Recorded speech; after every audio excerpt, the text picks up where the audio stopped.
because it still has like that more raw scent to it, Yep. and it's changing. Yep. So, It's hard to describe the changing in the sense, but if you do it enough in the kitchen, then your brain just adapts to being able to measure that way.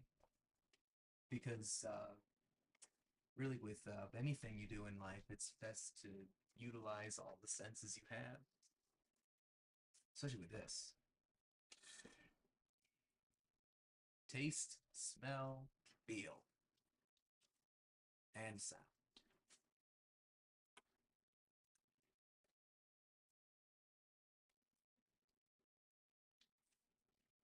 sorry, brother.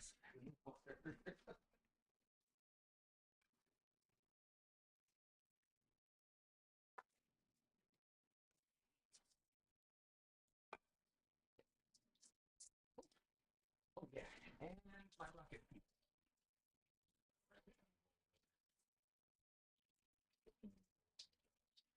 Yeah. I was having the pattern that I remember here that was doing. You'll notice me do that like before I move or anything. Like I feel it around on the floor and have to, or like when I'm looking for a water bottle. Sometimes it's so frustrating. It's right there in my hands. By it.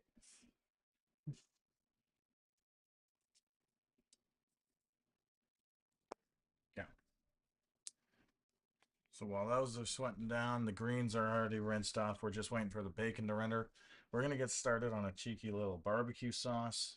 It's not full-blown barbecue sauce. You can go a lot more in depth with this, but it's just being used to cook in some weenies.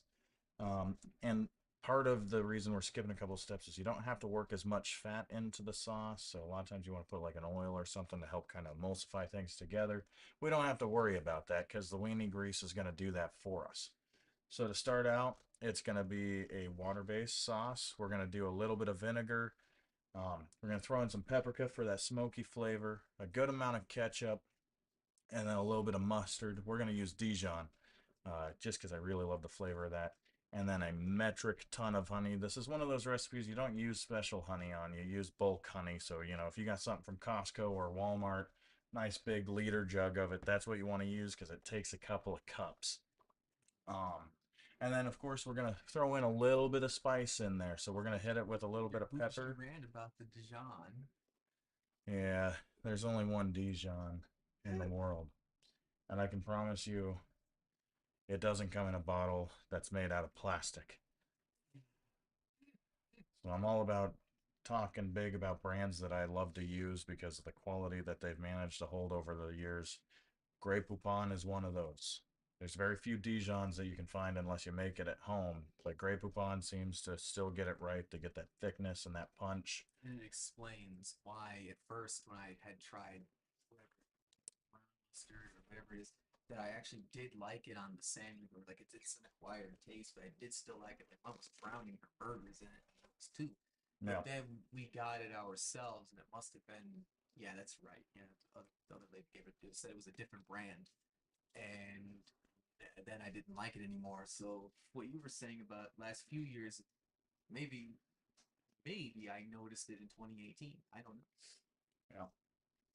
So, um, Adam, Right? this recipe is all done by feel. So, there's a saucepan 3 drawers down.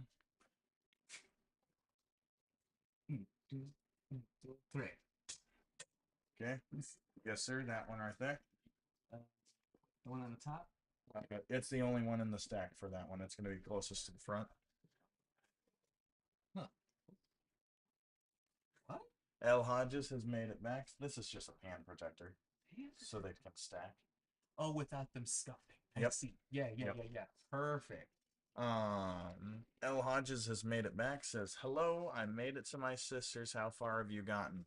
We've got both hunks of meat in the oven. We just started reddering bacon down for the collard greens so that they have plenty of time to cook down. And then, actually, I'm going to ask that you use the right hand Oh, front. oh. That way, I've got some room over here. Yeah, yeah, yeah. I'm Uh, so used to. Sure. so right now we're working on the collard greens and we're also about to do the barbecue sauce for the weenies. So we're gonna get those going while we're waiting, and then we'll move on to the next steps. How was the drive? Hopefully not too much traffic. It is Christmas Day.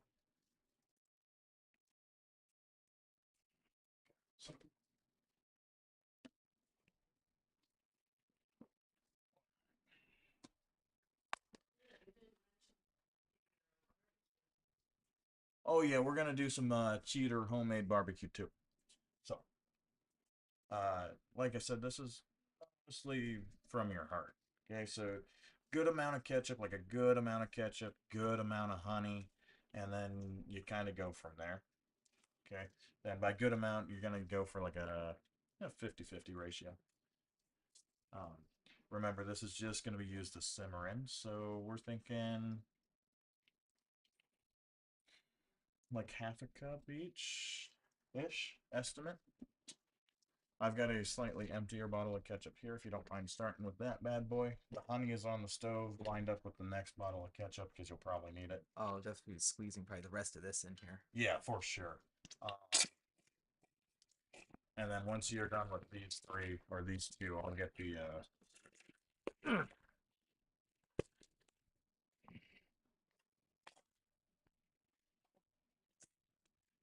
I'm not fucking around. You understand me?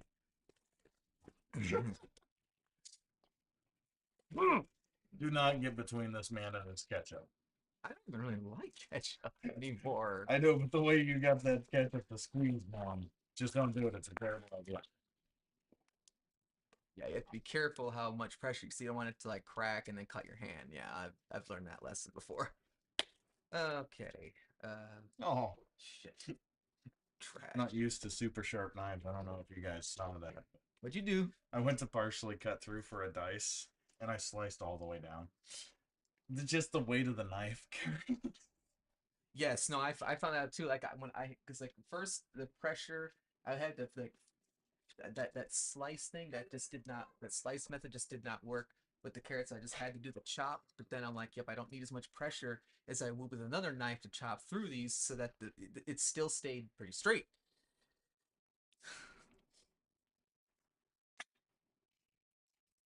All right, let's go take a sniff of that honey.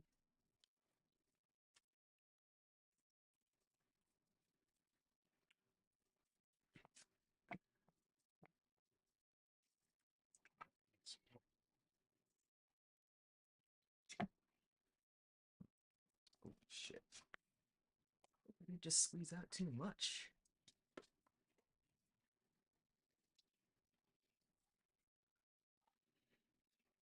That looks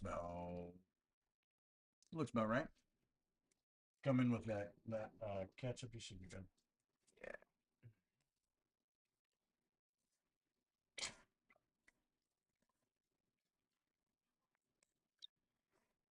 Wow, that was a good squeak. Yeah. Okay.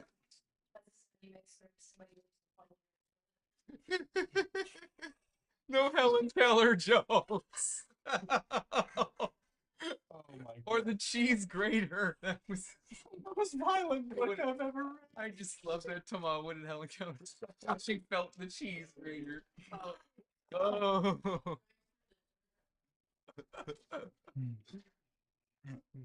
All right.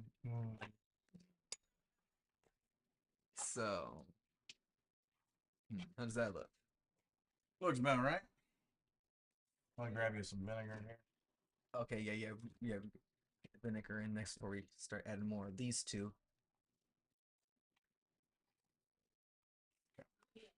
Yo.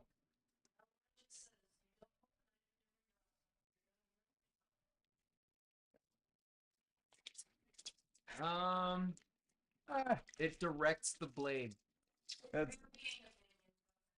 I was gonna say I do understand. I've heard someone else say that, but I've also heard several other professional chefs counter it. It is probably one of those things of technique. No, it's well. I was. It just occurred to me a few minutes ago. It does make sense though, because like drummers, they have to have one finger extended and then the other fingers to between, and they're controlling the stick with their fingers and not their wrist. So, uh, yep. because I did want to learn how to play drums when I was a kid, and I got the sticks, and I was doing my stuff with the practice pad from school, but the person who was supposed to actually teach me how to play the whole drum set, he bowed out. So I'll explain my personal logic behind it. For me, I I suffer with talking with my hands, so it's kind of a reminder that I've got one, something incredibly sharp, and two, I aim with my fingers. Like that's just something that I always do. So it's how I don't know. It's how I've Well, always handled. well, and then I of course the cut that I was doing for the carrots, using my pinky and the thumb and ring finger to hold it steady, and then using these other two fingers on the other side of the blade to check really quick, make sure that the slices were at least somewhat even, and then make sure the fingers out of the way, chop down. Yep, and I was explaining that yep, this watching me cut is kind of a frightening thing for a lot of people who see, but it's the way I have to do it. So like, oh, the one point I forgot to mention, but with that was that I just automatically angle your knife down at a slight angle so you don't get the webbing in between your fingers when you do that. I think I learned that lesson at like 11 or 12. I don't even remember when I must have accidentally cut myself like that. Yeah, it just doesn't. I'm trying it out. It doesn't feel. I've got too Yes, much. the angle's too steep with your wrist, right? Yeah, and Mm-hmm. also like if you really want to rock versus if I've got a slightly different. I don't know. Well, see, the thicker handles really help out with this technique because with your little knife, Leo, it was like twisting in my hand because I just couldn't keep the grip straight. And this, not as much. I still kind of have to make sure to go a little slower because this edge will actually go right through with the right pressure. Of course, once we start using these to trim meat, that's going to make that process a lot faster. Oh yeah, you kidding me? Trimming meat with these is gonna be a dream. Yeah. Sure, coming back.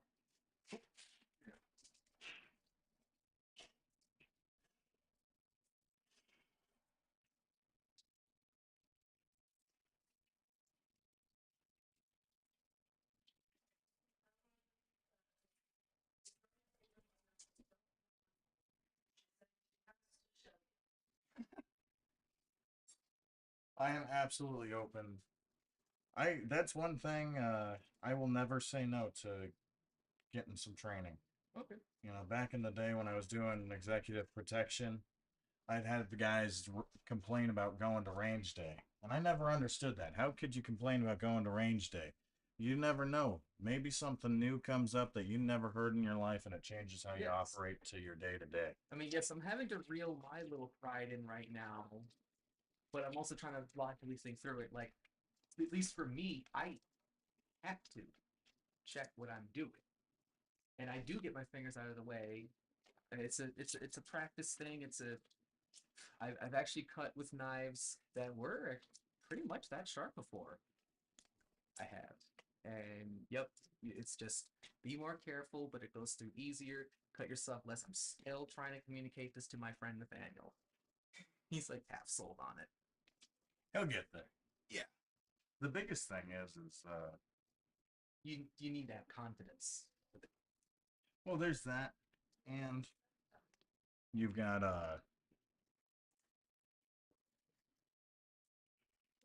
what do you call that? If you get yourself with a dull knife, man, it's just an overall injury.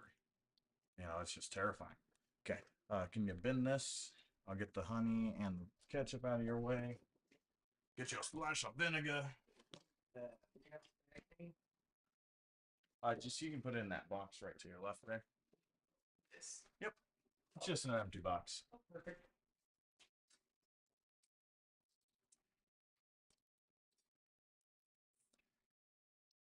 Yeah, these fingers here to stabilize that. And when you go to make the cut, these two fingers stay at the end of the slice, and it goes down. Yep. Shunk, shunk. Okay. Going literally just a splash for your, if you were worried about measuring it out, Adam, it'd work out Yeah. to be about two, maybe three capfuls. Okay.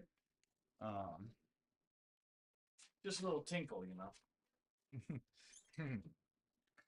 Oh, Okay.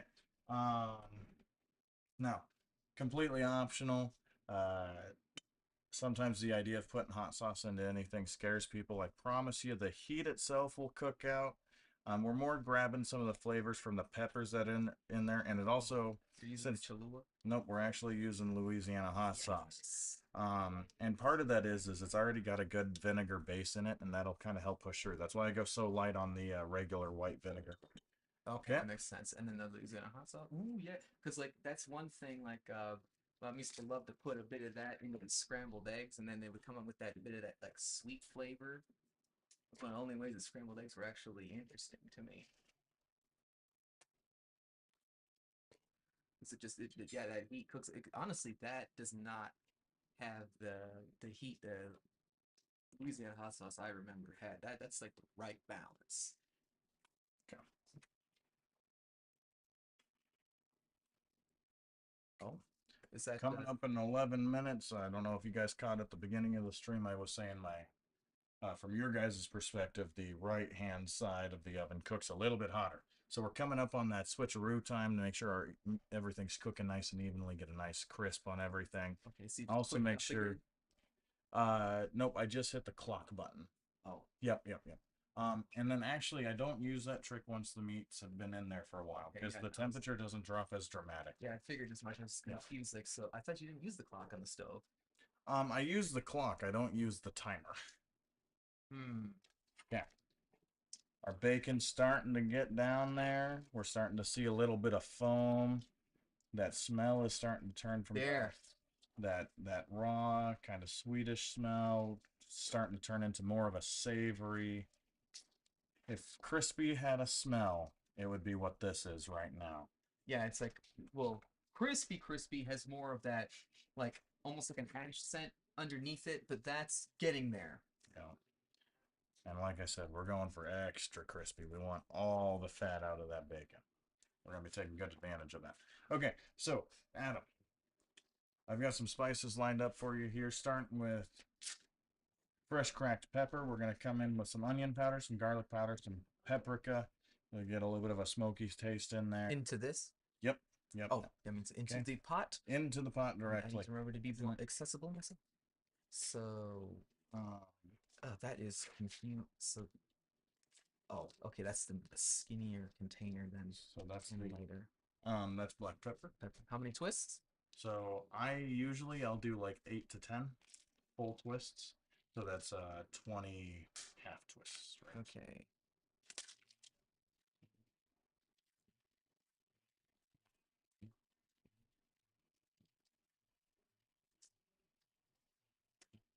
And stuff like 18, 19, 20. All right. So I'll take that from you so you've got plenty of room. Okay, next up, it looks like you've got, well, you should be able to tell actually. They're all very different scents, but Of course. in order, you've got onion, garlic, paprika, crushed red pepper. Yep. Sweet Okay. scent, onion powder. For all of these spices, we're going to use the dash side, not the spoon side. Of course. Garlic powder. Okay. Okay, paprika. All right, so what am I? It doesn't matter. Ah. Yeah. All And right. then this is So, gonna be your just- call, bro. You're gonna get to build. This is Adam's barbecue sauce. Okay, So so it's I'm just getting you in the right direction. mm, And then once we get a good stir and a little bit of heat on that, you can taste test and see what you want to add. Okay. always, see, gotta remember, always want to start first with the onion and garlic powder. See.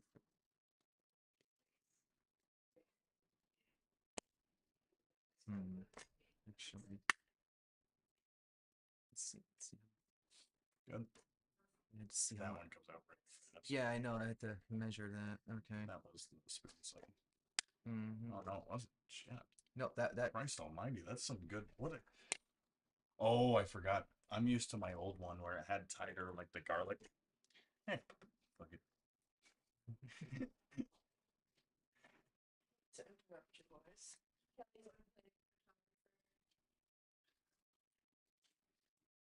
That's a good show. Where's my wallet? Can you get my wallet?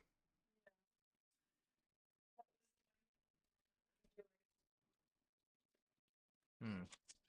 Yeah, that one's the one that comes out slow. Yeah, paprika is quite slow. You gotta beat the hell out of it if you want a good smoky profile. Personally, I don't go too ham on it because it's got a lot of smoke in it. Yeah, it's. I'm definitely intending to do less of that.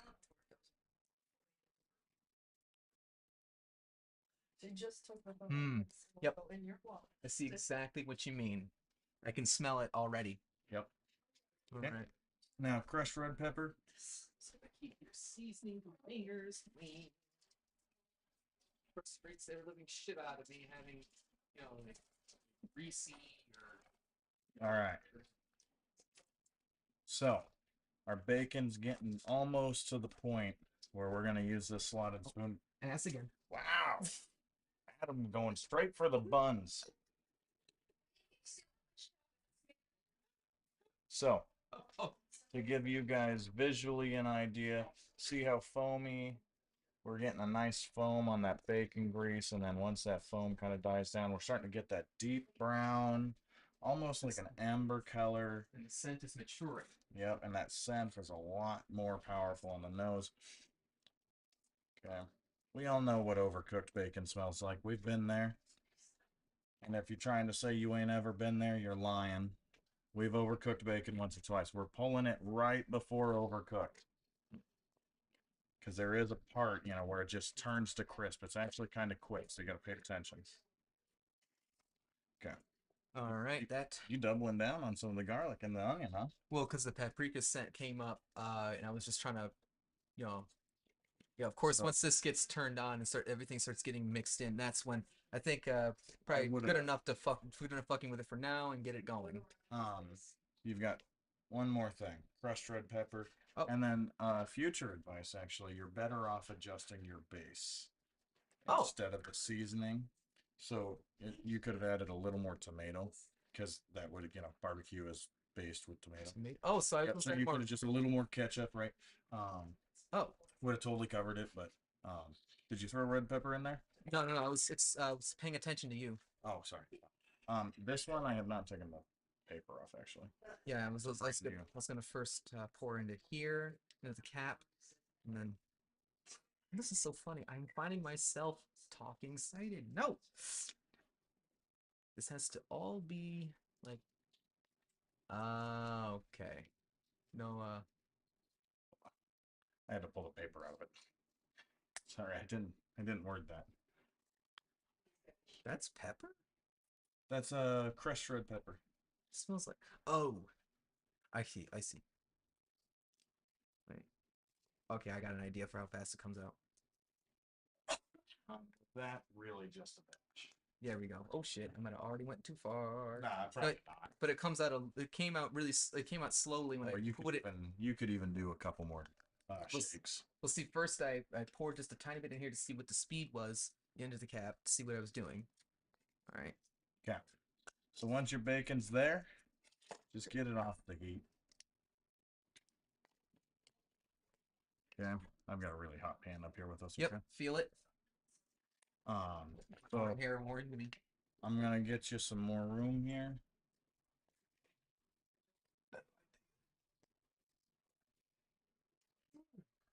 This is tiring. Oh yeah. We've been going for a good stretch, brother. Yep. Yeah. You hear that? It scrapes in the bottom of the pan just a little bit. That's what we're going for. Okay. Yep. Because you can tell by the sound of that those are harder. Like if I were to touch that with a spoon, it would have that more unforgiving texture. Yep. Again, trying to keep as much of that grease as we can. Don't want to let bacon lard go to waste. Pork lard is extremely stable. Yeah, Mom used to actually collect, have a can to pour bacon grease into, and then use some for like the scrambled eggs, the fried eggs. You could put some directly in the pan because, contrary to what we have been told for decades, animal fats are actually better for you than those synthetic saturated fats like seed oils. So, like, yes, if you don't move, eat a bunch of this stuff, it will kill you. But you need to have the calories to burn while doing all that movement. That's why like farmers they're still doing like more traditional methods or using a lot of their muscle still instead of just like relying on machines and yeah, like construction workers, laborers, that type. They can afford to eat like this and be lean because they're burning it off. We live way too sedentary. Oh yeah. We oh, okay.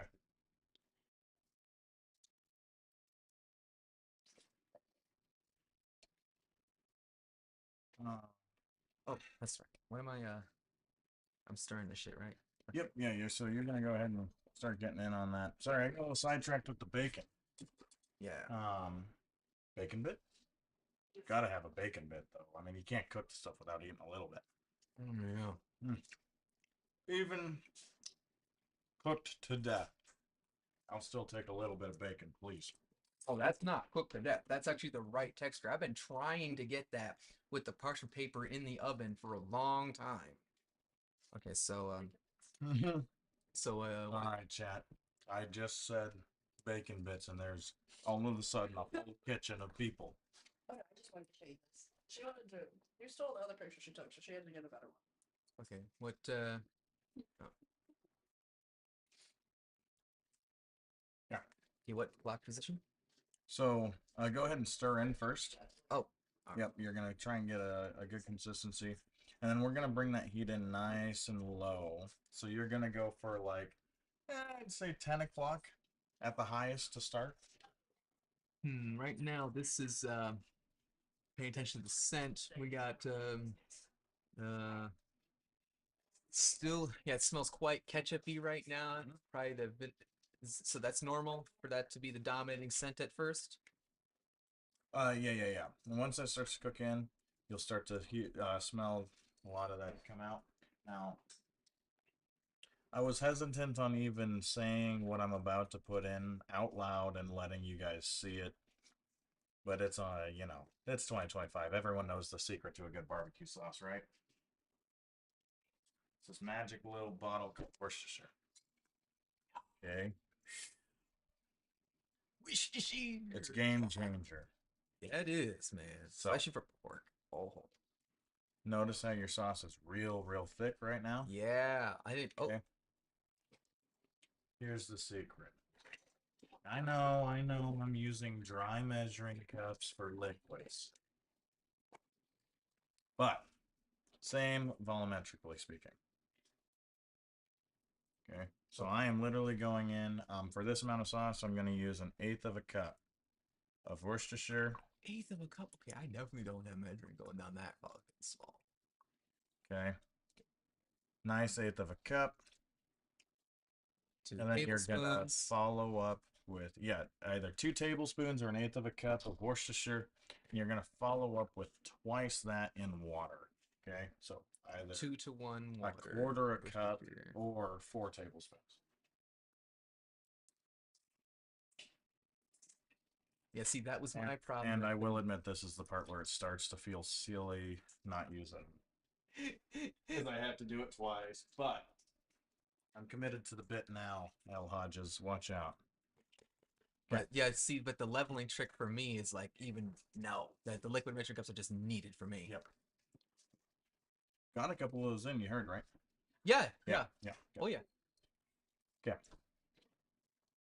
Now, Worcestershire is a fish sauce, so you're gonna get a lot of flavor from it, especially using it in amounts like eighth of a cup. That carries a lot of weight behind it, so you're gonna really want to just slowly bring that heat up, like I said. So now's your chance. Okay, so what am I turning it to like here? So here? front burners are outside knobs. Oh, Yep. yeah. Damn. You're good. No, that's really important. I need to get better at that. I'm gonna say probably 10 o'clock to start, and then we'll work our way up to 9 o'clock. And for you guys who aren't familiar with the clock system, that's just gonna be a tick above low, and we'll work up to medium low. Wait, no, 10 o'clock. There we go. More like, yeah. Yes, sir. Yes, sir. As my grandpa would say, a cut hair's above low. Wait, what? Yeah, you ever heard that? No, say it again. A cunt hairs above low. A cut hair's above low. Yeah, everything was measured in that or feather on a frog's ass. That was another one of his go-to. Just nudge at you know.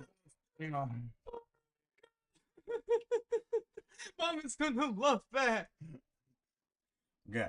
So we got a little bit of bacon fat to get out of the pot, Adam. I'm just gonna pour that into one of my small bowls. Hold on to it for later. I will absolutely be using it today. You can eyeball this. It just depends on how greasy you want your greens. I like a nice lean, clean green. Don't forget, we're going to be putting that bacon back in there too. So I'm only leaving about a quarter cup of grease down in the bottom. Just enough to, I don't know, maybe like a millimeter on the whole bottom of the pot. Doesn't take a lot. Okay. We're going to touch on something with greens. Greens are kind of funny. I've got metric shit ton of greens, as you can see. Okay. Believe it or not, this will in fact fit into that pot. You just feed it into the pot one at a time, and as the heat wilts them and they start to cook down, you hit them with the spoon a couple times. You beat all of their sins out. They start to behave and fit into the pot just fine. And Okay. I have been told that for long simmering on the greens, you want it to be a little bit thicker in the bottom of the pot, kind of help retain some of that steam. So that's what we're doing. So we get our heat back up back here. Got our onions. Yep, starting to the side bottom here, starting to warm up. Okay. Here you go, brother. Sorry. Oh shit!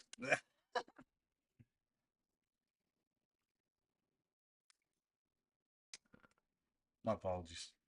Okay, that is like really cool. No, he never had a handle to begin with. I just decided he didn't deserve one. Okay. So we got our onions. Onions go before your garlic. They sweat down way faster. No handle for Adam. What do you mean the garlic before the oh Nope. Onions before oh, garlic. onions before garlic. That's right. Onions That's right. before garlic. There's That's right. more Garlic volume. cooks way quicker. That's right. Yep.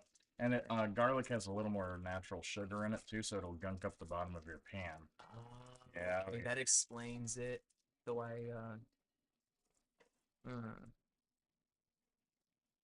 Get those bad boys in there. I'm gonna crank that to 6 o'clock on the heat. That's a Hey. medium. out. Alright, you can chew. Little terrorist. Smells the bacon. Yep. Playing with my shoe, and I'm like, oh no, we're not Yeah. doing this today. Right now is the best chance you're gonna get for a quick little taste test to see if you want to do any micro adjustments. So pull that spoon out and then hit the back of it with your finger. With the finger. With the finger.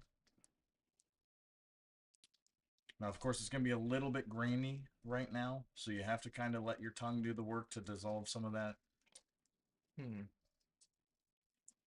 Where does it need to go? Okay. Well, of course, the flavor probably also matures and changes as it is cooked. Is it? Not a ton. Okay. Yeah, so what you're getting, it'll get a little bit sweeter because you're kind of cooking those sugars down a little bit. That's what I meant. Like, Yeah. there's the tartness there, but like the rest of the flavor seems to be mostly on point. I mean, this is something I'm not experienced with at all. You don't eat barbecue sauce? No, I eat barbecue sauce, but I mean, like, as far like adjusting the shit to make it. That's what I mean. Like, we've never like done this. the ratio, Yeah. or what to pull or push on to get a different flavor to shine. Yes. All right, let me hit it. Yes, I'm not. Let me see here. Not sure. Tastes all right to me, but I don't know. No, you pretty much nailed it, bro. It's like if anything is added, it's going to fuck this up. Yep. But it So- needs to sweeten up a little bit. Yep. So a bunch of ketchup went in there. So I didn't Yeah, want to ketchup have to has- add any more. No, ketchup has a ton of sugar in it too. So Well, yeah, ton of HC number 55. High fructose corn syrup.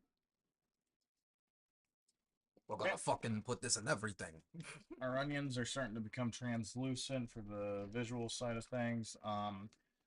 Texture wise, they're getting really slick. They're well coated in that bacon grease, and they're just starting to get a little softer. They have got a little bit of give to them, right? For me, that's where I like to follow up, because right as the smell starts to release at them, that's where I'll follow up with my garlic. Oh, of course you gotta follow up with the release. It's hit the aftercare. Yeah, it's kind of hard to keep my focus split in between these two things right now. It's okay. Oh, good Scott. Garlic was on nice and tight. Yeah, it was a beauty. It was a beauty cutting that. Okay. Now I'm using Cheater's garlic for this because it's going to get cooked down so hard you won't know the difference anyway. Man, I could have sliced up that whole head if you wanted. No, it's all right. Yeah, that nice little crackle from the water on the garlic juices.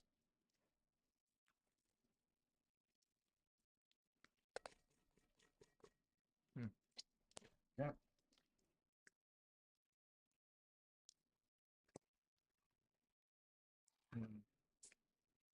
Yeah, okay. I think we're starting to sweeten up just a tiny bit, but still that onion powder is coming through nice and strong there. That fuck up. You're good. Oh, that's right. The Worcestershire chili. I gotta remember. That's several different flavors there. Yep. Okay. If you ain't got no leaf, there's no point of throwing your collard green in there. Leave room for the leafier stuff. Oh, that's where this trimming of the stems comes in? Yep. Because Some like, people are real picky about it. Like if the leaves are even broken, they won't use them. And the leaves are gonna break in the pot. yeah, that's stupid. It's just wasteful. But the stems are the ones that are like, okay, that's just nasty to eat. Like, Yeah, they Mom take. always trims those off, and the leaves are the best part. Yeah. Now I know some people they'll even go so far as actually coring the stem out of the whole leaf. That's what we did. That's too much. How long you cook your collard greens down? Me? Yeah.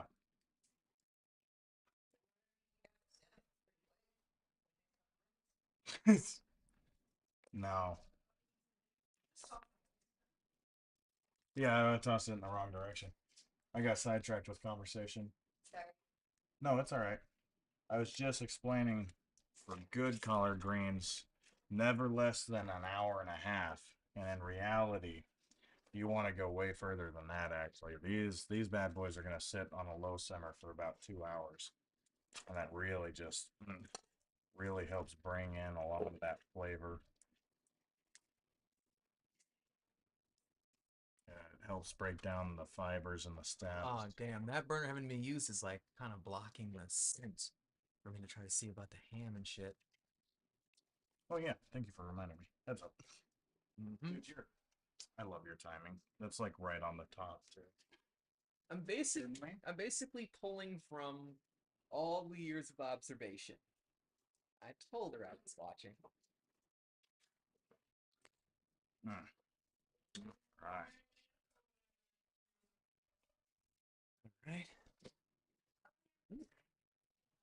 Oh, that smells like wood smoke. Ooh. Okay. So we're just starting to get a little bit of browning on that turkey here. Okay. Ham is starting to do its thing. Okay. So.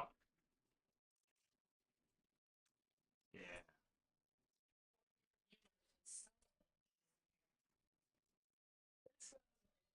Yeah. Okay. I'm gonna nudge your pot to the back, sir, if you can get that on the back burner. Can you reach that with the oven door out? Good, good, good. I can't get it centered right now. You're good. It doesn't need to be.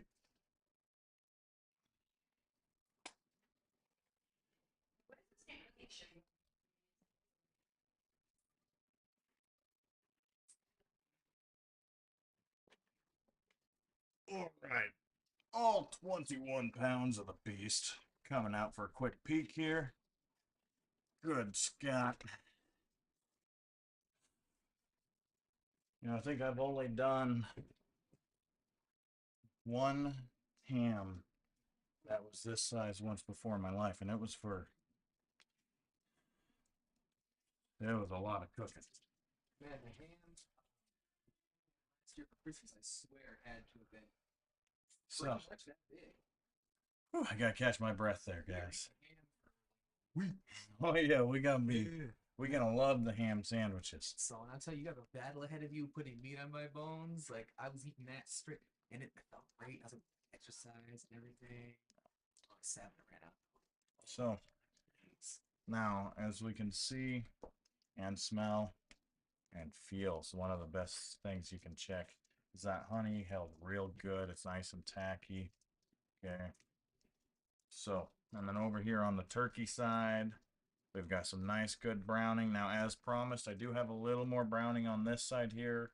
On the back side closest to me, it is just a touch lighter because, like I said, that bad boy is 100%.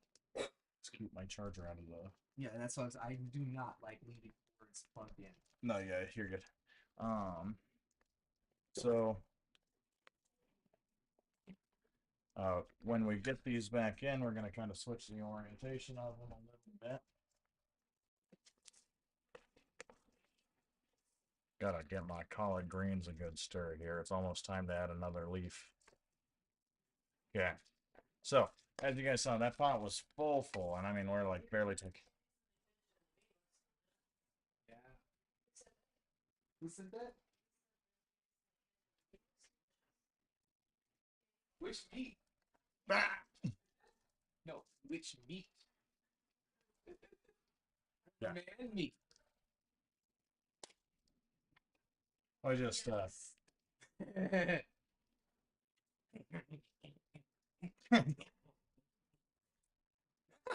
boba into shit. he got too excited. Damn, cornholio. It's not like you on his hand. Oh, apropos. Okay. Now,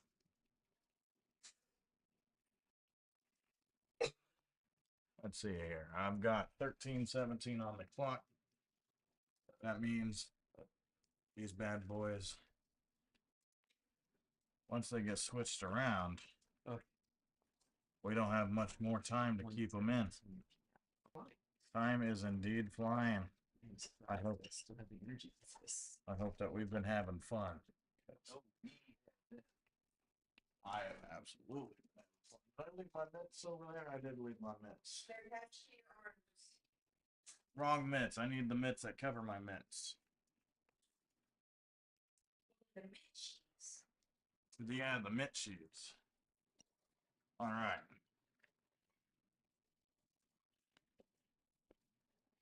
Do your best not to molest your ham too hard now.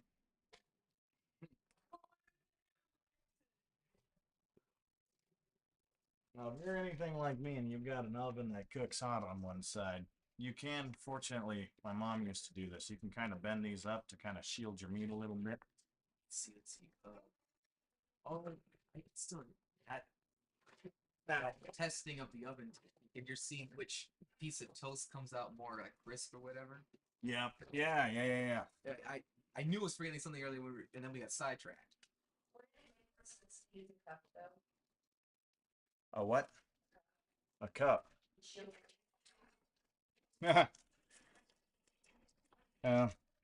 Today I'm shielding a turkey and a ham.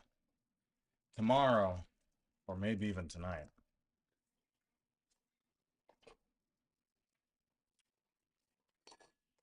you ever get a stem that just does not want to give up on life? We got one of those bad boys right there. So, while we're cooking these down, getting everything squeezed into this pot,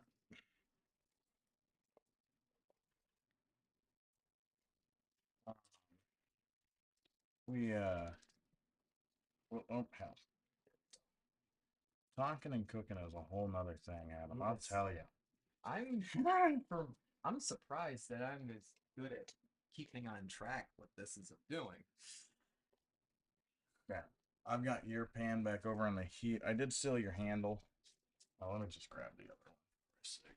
That is so interesting.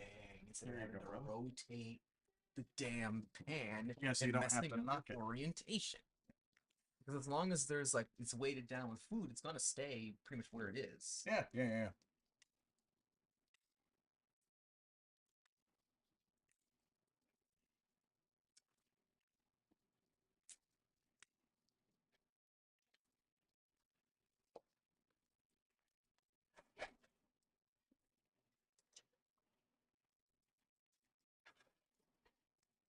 But see, yeah, like these loops here and the loops on tenses. Oh my god, yes, the dream would be a pot rack. You got all them hooks.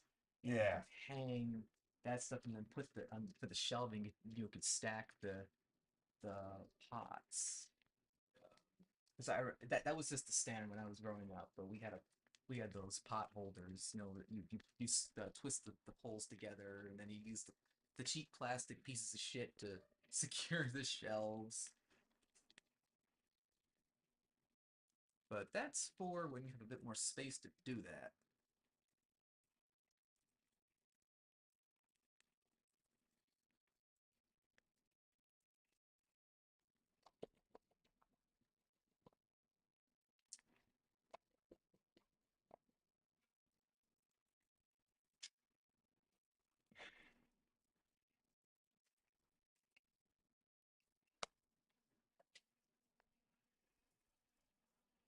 Man, you have to stay out of here.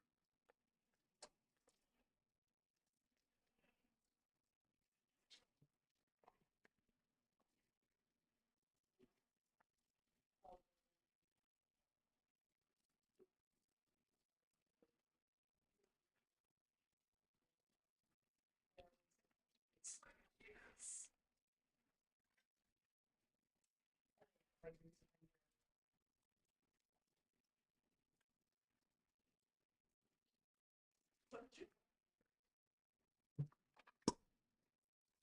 Oh, that's right. What am I doing? You're stirring your barbecue sauce. Idiot. I don't know why I'm staring off into space past about 5 minutes. I'm checking to see when you should hit the stop. That's what it suggests in the top. So it's nice and crispy.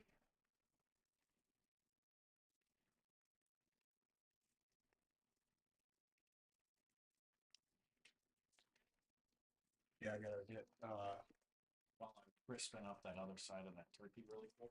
I'm gonna get a couple towels up here. Yeah. You want me to just check on the big- Yeah, just a big towel, and then can you clear the counter actually, so I can keep an eye on this side. I can't wait to like brag to Baker. Yep. Sure do.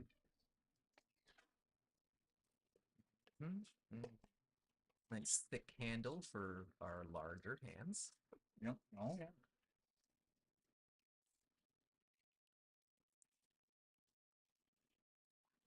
That's the one cool thing about that pot set I just bought, about 2 months ago now, is that the handles, like they're not really that much thicker than the ones that we had previously, but they do have the little finger indents and the brain 404 404. Come on, it was there.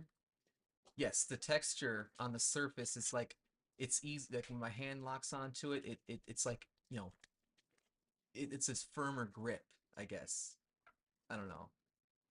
But since those are heavier, then those don't move as much as long as you know where your handles are pointed, but those handles are fixed. And now all of a sudden, even though I know I got a really bougie pot set, I'm like, what did I do?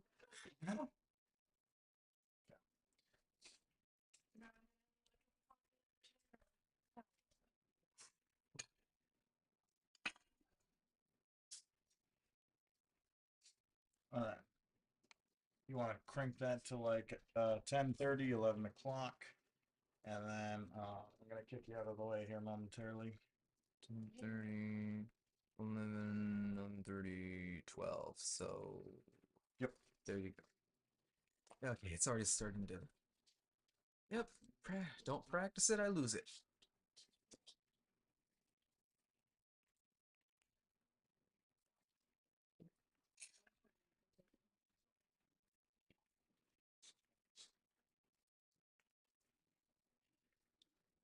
Literally just skim the crisp. Coming in, sir. Mm-hmm. Oh, yes, sir. Here you go. Yeah, just saying, just like when you're saying like hot, just oven. Something we're gonna have to go over later. We got that other side of the hinge just starting up and just tacking out a little bit there. Absolutely gorgeous. Smells incredible.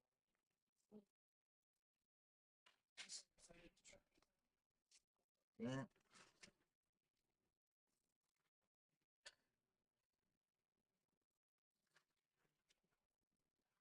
And same thing. Look at that, guys. Camera never lies. Yeah, adds about 10 pounds to this. No, look at that. So just that last couple of minutes, sometimes people freak out about the crisping of their skin. It doesn't take lots. Just be familiar with your oven and you'll be golden. Yeah. Okay. I forgot about that shit. Those two meats are now in critical mode. They've got to rest. The temptation is going to be great to go ahead and start poking and prodding and give bad boys little nibbles here and there. But the juices will come out. Don't do it. I intentionally make my meats one of the, middle things that finish cooking in the middle of the day so they have time to rest. And that way I'm still busy cooking and distracted and nibbling on other things. Yeah. Because the longer you let that meat rest, the better. It's not going to lose its heat. If you're worried about it losing its heat, cover it with some parchment and throw a couple of towels on it and it'll insulate it. No, it's okay. Thank you. Yeah, we have been gently reminded that they're in the way Yes. because we forgot, like dumbasses. Oh, yeah. Well, I mean, it happens when you get cooking. Yeah. And that just goes to round out what I was saying. Get those meat to finish in the middle of the day. They're not going to go cold on you, I promise. Like we said, we're plating in a couple hours. We insulate those meats. They'll hold heat for a good amount of time. But yeah, when you're cooking, you're distracted. You're just not thinking about eating. I mean, we left delicious. I had a half a cinnamon roll over there for me still. I would have finished both of them if my fucking system didn't just go, dude, Too much sugar. you keep going on this route and we're gonna make you crash. And I'm like, no, I can't. I gotta keep going. Wish we'd had like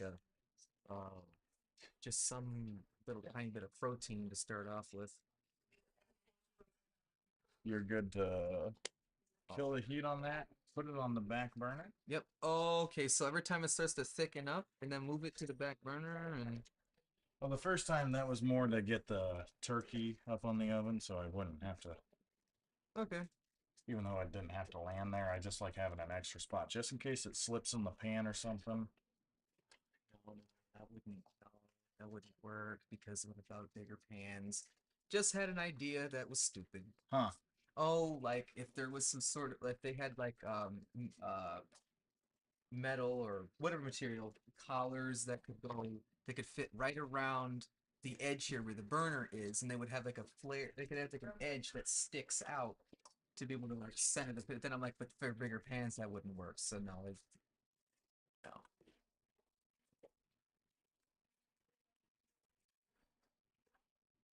Okay, and notice that smell starting to come up minutes ago. The collards. Yep.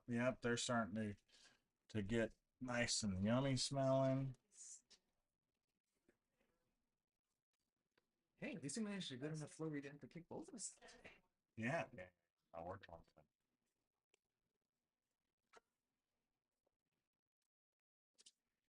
These collards are coming along real good. Are you guys starting to believe me? Oh, it just hit. Mom will actually have that same response. Like that's why probably why some of the time I've actually just left off and then just stopped because if I wasn't looking up or whatever, it's happened rarely, but like it's just automatic when you know what you're doing, you just take over the task. Yeah, you kind of hit that flow state and you just start going. Yeah. I've learned so much.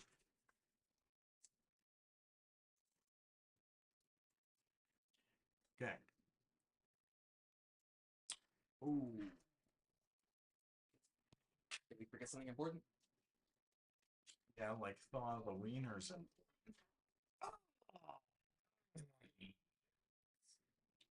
hell, we got the barbecue sauce for tomorrow. We'll make the weenies tomorrow. I guess we'll let that barbecue sauce cool down and we'll just tote it and cook it tomorrow. Shit. Yeah. I mean, we've already got a whole bunch of shit today. Yeah. I gotta confess, I wasn't down for that along with like ham and shit. Oh, you gotta try a little bit of everything, you know, but but yeah, everyone's got their go-tos, right? Collard I just haven't greens, liked hot beers. Adam, chat, those who were watching, guys, collard greens, they can take a beating. I'm sure you guys have noticed I've just kind of jamming the spoon in there. The only thing that I've learned that really helps is you kind of folding the greens. So you start it, you pick them up from the bottom and you bring it up to the top and you roll what was on the bottom of the pan to the top and you try to get the stuff that's sitting on top, not a lot of the heat right there. Try to get those rolled down to the bottom in the same motion. Pretty delicate job of trying to flip everything over on itself. Yeah, yeah.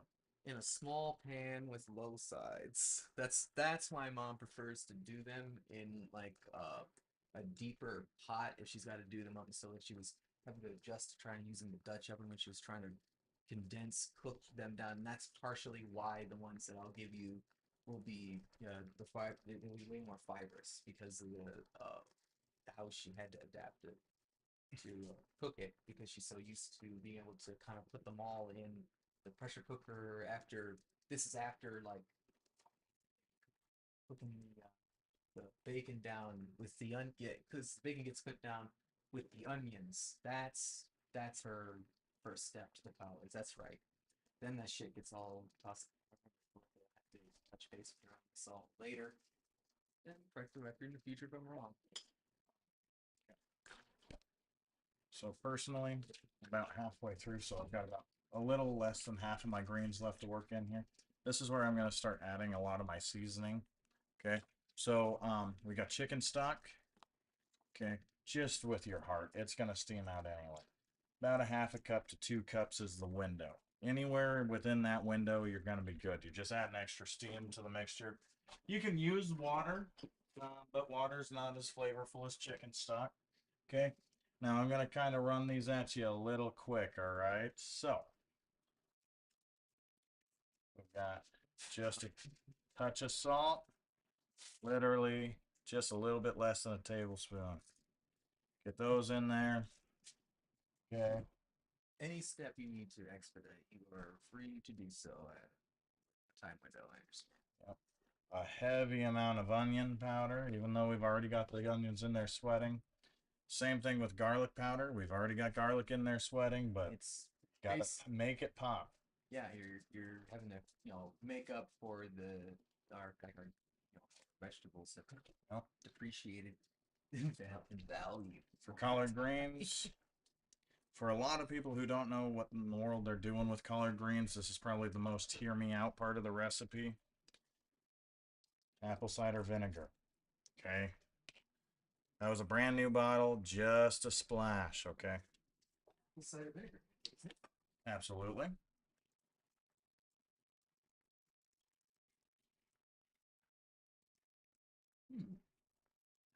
Okay, like a sweeter scent, not as upfront on the nose. Correct. Okay. And you're going to see really quick why I said to kind of get everything down in there before you get the rest of those. Because what these are going to act like, these are going to be your super concentrated flavored ones. And you start working that other When they cook down, these ones will season the rest of the pot. So it's less effort to stir in when you've got a half a pot of greens than a full pot of greens.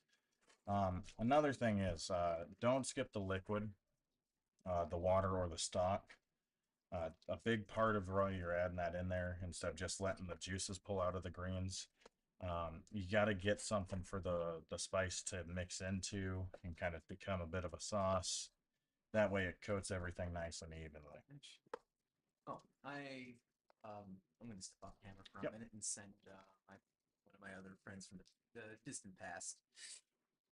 Yeah, Let her know absolutely. about the stream. I just did the Christmas message. I was seeing if she's going to respond. Yeah.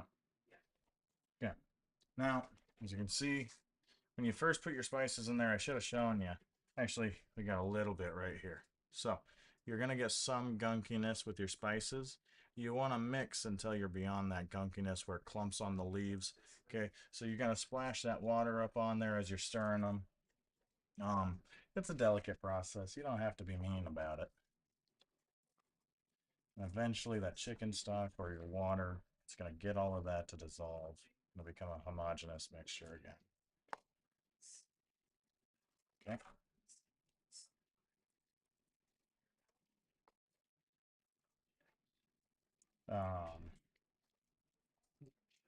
Okay. Now, like I said, it doesn't take much.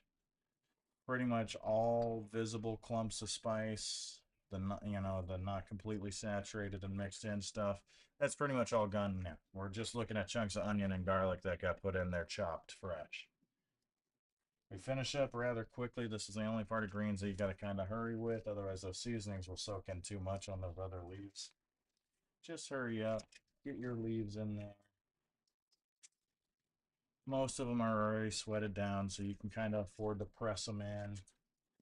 Pressing them in like this kind of helps keep a lot of that steam trapped too.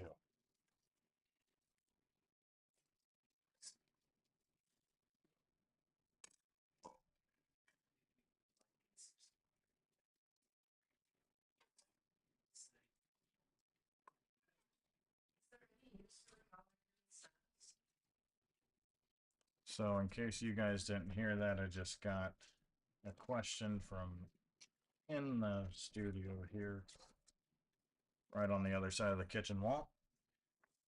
Is there any use for the colored green stems? To that, I can say probably not.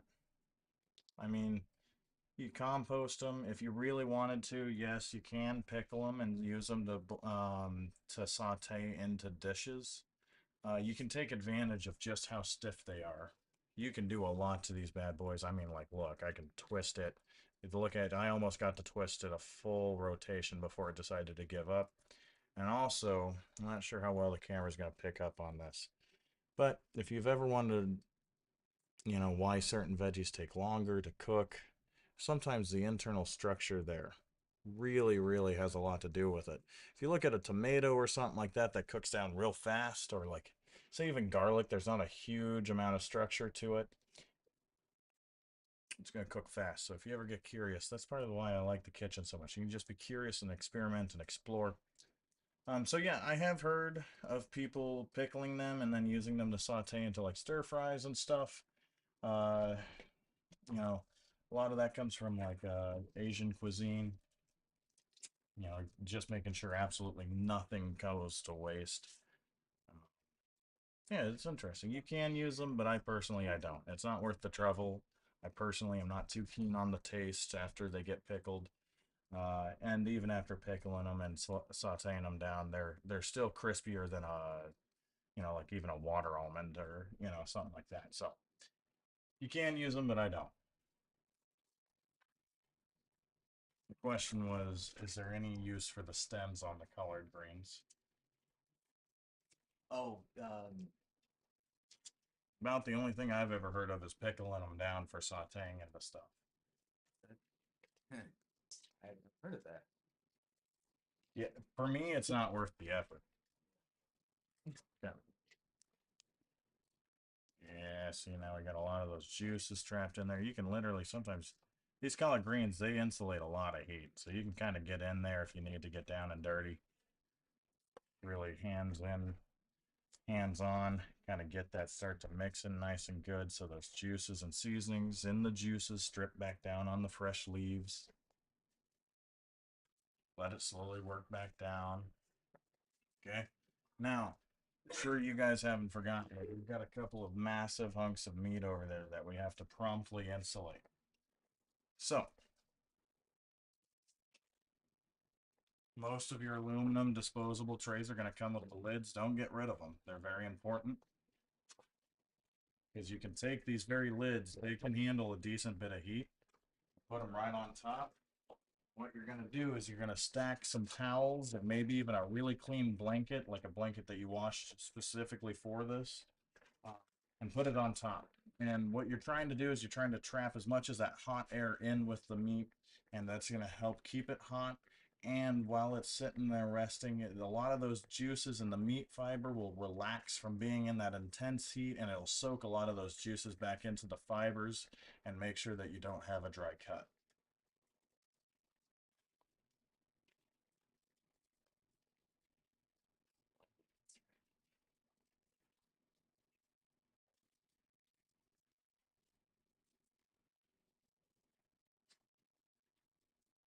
You guys can see this back here, what I've done with the ham. So I've kind of taken that aluminum tray that it was in, and I've folded in the edges a little bit so that the juices and that reflective aluminum helps the bottom half. Adam, if you want to take a look at this, sir. That's gotta be part of why Mom really wants to have those around, those disposable ones. Yep, disposables. Don't sleep on disposable pans, especially for holiday cooking. They're a lifesaver. Who wants to keep a pan big enough for a turkey or a 20-pound ham in the kitchen? No one. Not when you're working in a kitchen like mine where it's an apartment and you've got 12 square feet of real estate. But you also don't have the option of doing what you just did with that pan. Yep. Like we've had pans big enough, we've had stuff big enough for that. But that just works better. But as far as like keeping one of those things preserved, I've watched. Oh, yeah. My mom used to do the same thing. That's like old school mentality. Oh, it's still usable. I'm old school. Don't fuck around. You understand me? And if you're wondering how I'm folding these, actually, I can bring this turkey over and show you how I'm squeezing down the sides. So as you can see, this is already started on the one side. Okay, so you're taking the corners and you're just pinching them shut. Okay, you get that middle flap right here, Adam. Hold on, because you got to be careful how that metal rolls. This middle flap, you got to take that while you're pinching the corners in, and you got to pull it up. Oh, that's why they are like that. Okay. So they have those. So then, like, And then you fold in that first flap, yes, sir. mm-hmm. Okay. And it doesn't have to be tight. See how loose my fold is? Take your second flap, come in. Okay. Good. Now you don't want to squeeze your meat. Okay, so you're gonna squeeze the juice out of it. It'll be dry. No one likes a dry piece of meat. There we are. That's loose enough, right? Yep. Yeah, that's perfect. That's perfect. All right. Okay. So we're gonna take this, head back over here. Adam, you have remove this cookie sheet, sir. It is cool enough, of course. Where should you can drop that bad boy in the sink. Oh. Okay. Up.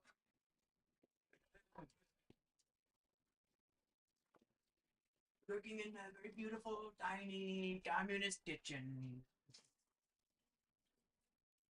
Yeah, get my hands a quick rinse here.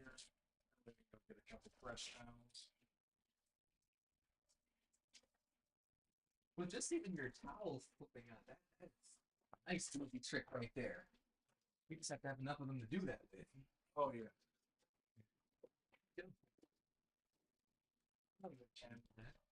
Now, sometimes you get lucky, like we did just now. Take a look at this. Sometimes you can get the one lip. That's ideal. Oh, because just fine. Okay, we're going in for another fold of the greens here. Right. Just keep putting this in that box. Now that our greens have all softened up, we can start paying a little less attention to them.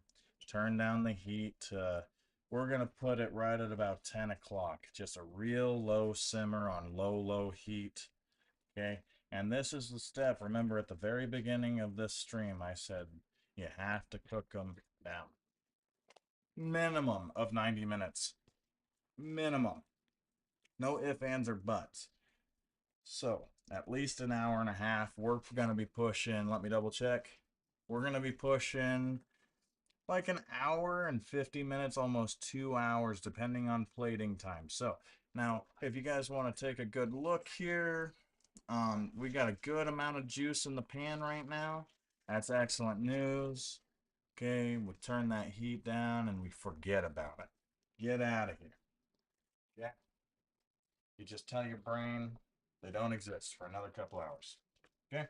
Really good opportunity to kind of clear your workspace, get the big ass dishes out of the way. Chat, we almost forgot the most important part. We took all this time for this beautiful bacon bits. Okay, once they cool down and solidify all that grease down to the bottom of the bowl, you're going to take the back of your spatula or whatever the hell you've been using so you don't dirty more dishes.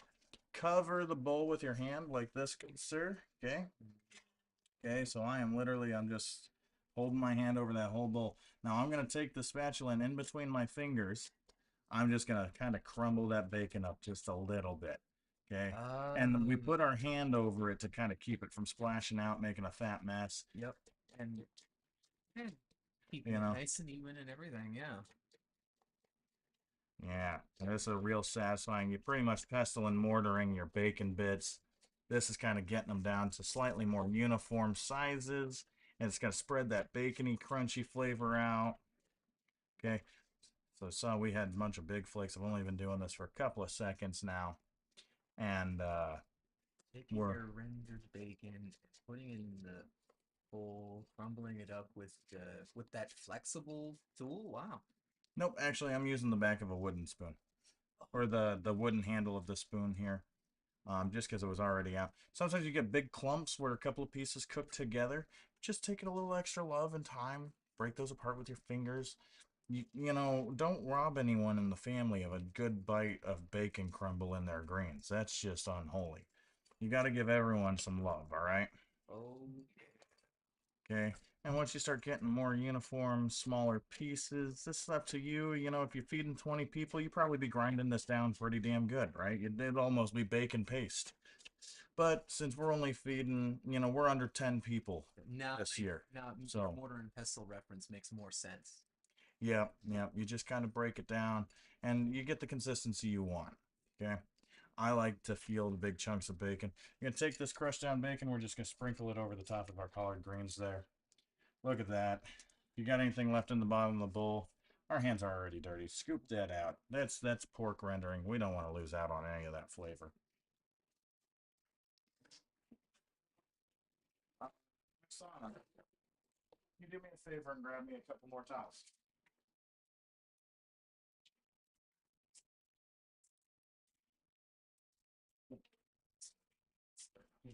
Familiar. Stuff is eating.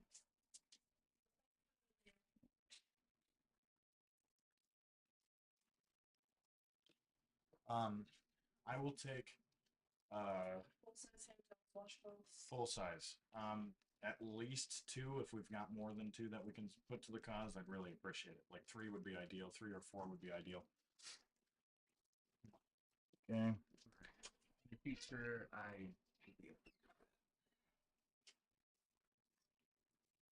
just making a mental note. Huh. I guess with my memory, that actually really does sound like sense.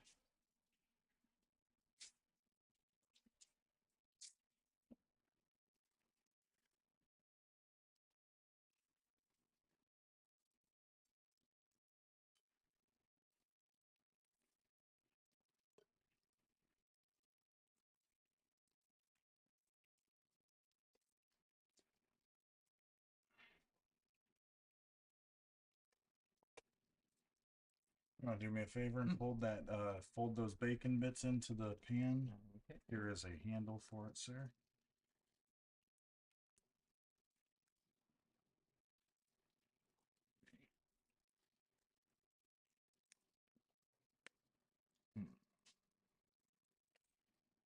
Okay, where's utensils? Oh, it's Just right in the middle. I try to get them all to land in the middle. so folding them in. Yeah, you're just folding those bacon bits in as much as you Good thing this thing is deep enough for this.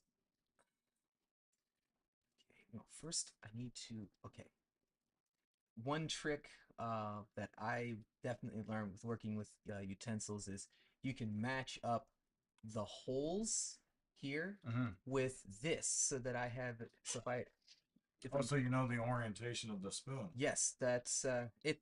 It would work better with like a check mark or something on one side, but it, Oh yeah. I'm sitting here like, we do have some like hand towels and stuff. If you want to do that.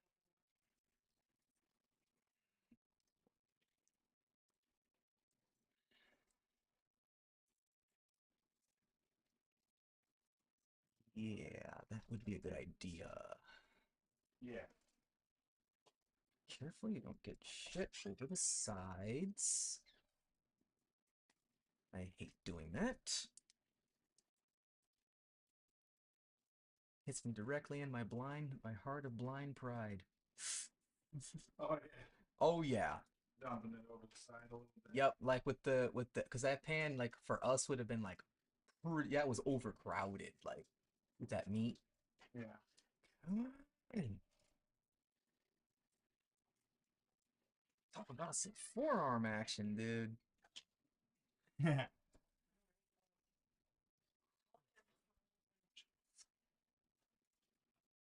All right. I don't know if wash this out here for you. Got that meat covered with some good towels, help retain the heat. That'll only be sitting there resting for about 2 hours. So Right. How am I doing? I'm trying to get that looks excellent to me. You're good to let them rest back down. Excellent. And then It's not too hard. right up here, there's a little tray full of. Ooh, yes, similar type of spoon saucer. Okay. Now, I don't know about you guys, but when I'm in the middle of a really smelly cook like this, I like to crack the windows. One, let some of that steamy air out. And two, just to piss the hell out of the neighbors. Man, it is cold.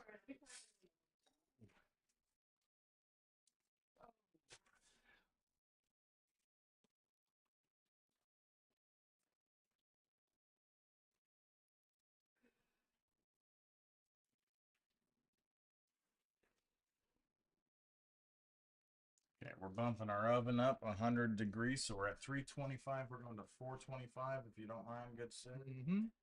We're at We're at 325 our right now. round. All right, yeah, because this is the counting is crucial. So, 5 times 20. Move it up. Yep.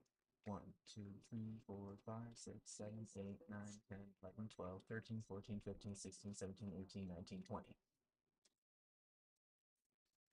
Okay. So right now, we're going to stab a bunch of russet potatoes.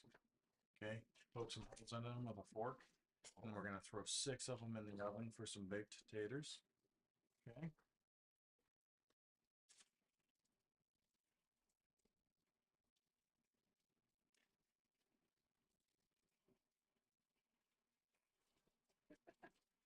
Feeling myself.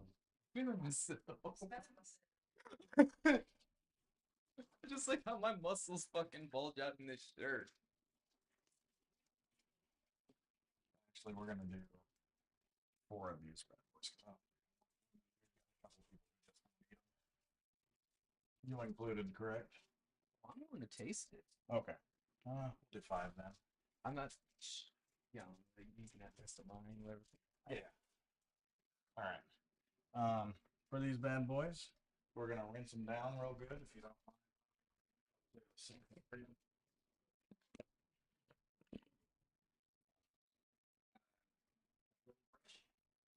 No brushes, right? Yeah. The hand that was so handy about that Yep. attaches to the sink. Some 6 good sized bake or 5. Sorry. Okay. And when you're done rinsing these off, just to bring them back to the cutting board, I'll have a fork on it for you. Just stab them like 5 to 10 times in each potato. No, you can do it all on the top. All right. Yeah, you don't have to do it all the way over, so long as your stabs go in most of the way through. Stab. Yep. Get you a good stabbing fork. This one will not do. Not a fork, it's a spoon. Yeah, that's the one thing about those higher quality utensils that I got from Walmart that kind of because they're stiffer. Yeah. I know exactly what type of set you had. You had those for years, and no offense, I hate them. Oh yeah. It's stuck. But yeah, the thicker handle forks that I've gotten specifically, the stiffer, the ties don't bend as quick because like a year ago, November 6th, where we did a roast. I roasted it and ended up burning because both of us got a bit too drunk and forgot about it. Oh, that was a box one day. But, It was a box wine day. I love that. and that it was that resolution shit I was telling you about, that 14%. Yeah. Yeah, I heard that stuff's like drinking Kool-Aid. no. It's definitely tart, dude. I'd have to ease you into it. I don't even like that next section. It was funny, Prince.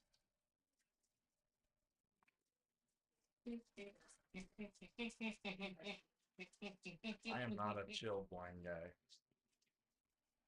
What? I don't drink my wine chilled.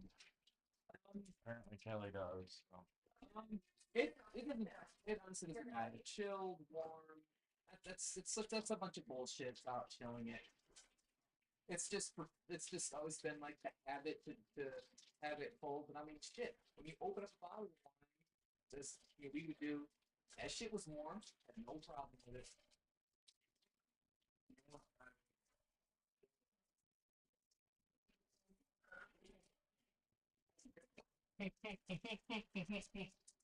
All right. We should do that. Yeah.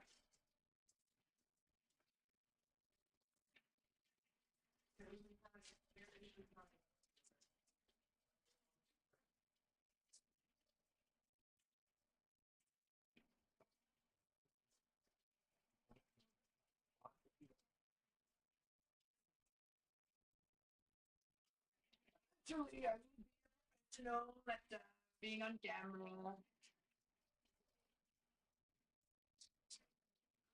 a beautiful camera owner. Oh, man.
have heard of that. Really? I wonder how that would taste. Well, All right. 5 pokes. How do I need to do more? I said 5 to 10. 5 to 10. Yeah, whatever feels good in your heart. If you've got something you're frustrated about, I'd do 10. If you're not frustrated about anything, we'll do 5. There we go. A couple extra for love. listen to the Lord. Yep. Spirit guide me. Right? All right. Yeah, with this fork, you our want to make sure ears. to not bend it. Have to grip it like here. Yeah. Oh, yeah, otherwise you'll. Okay. So our leaves, they're starting to get that nice and soft. This is where you're going to turn that heat down even lower. Okay. Trap with just the heat down at the bottom. Try to get your stems pushed down as far as you can into those juices. Because right now we want to give those leaves a little bit of a rest. Otherwise, we're going to have mashed collards, and no one wants mashed collards.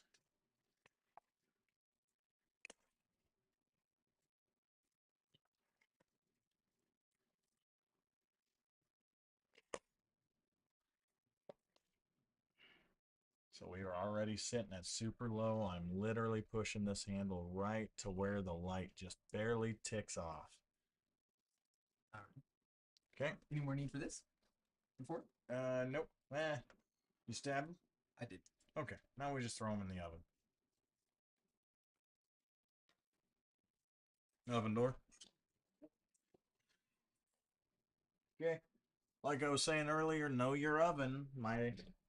For your guys' perspective, the right hand side of this oven is much hotter.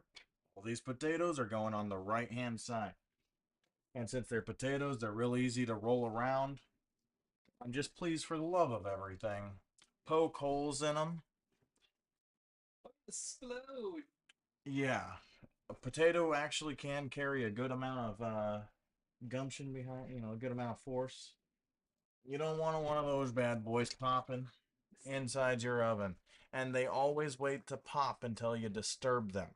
They won't pop just sitting on the rack. You reach in to grab it, and the second that skin gets pressed in, boom, you've got 425-degree potato all over your face. You don't want it. I had a good friend that happened to, and it's just ever since it's been a very rational fear. Thanks again, Leo. As our moderator Oksana has aptly pointed out, that is one hell of a way to make instant mashed potatoes. Exploding them. Yep, just don't poke holes in them. Throw them in the hole, poke them with a stick because they're angry, and boom, instant mashed potato. Slap your butter in, and you're good. Just instant mashed potato over you. The sound of that would be.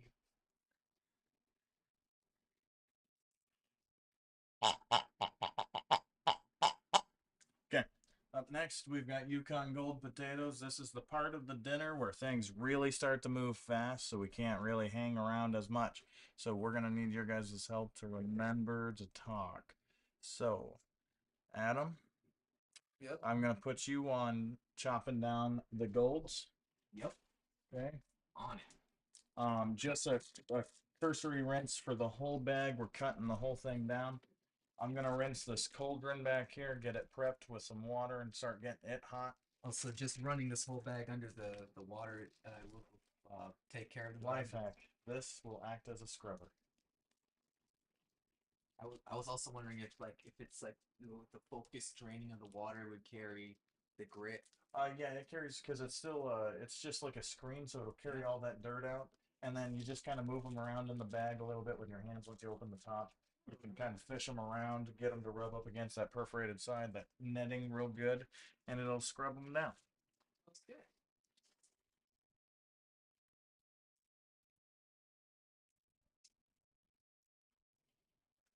Oh, do you also collect these? I think they're called turtle pies, right? These plastic things, they come in use kind of handy sometimes. Yep, I also hoard pretty much any type of tying device. The little clip ties, the twist ties, they can all go in a little baggie in a drawer. Because you never know when you need to restrain something. You can do this what you will now. Thank you. I can tell automatically. Yep, I'm gonna have to get the can in there.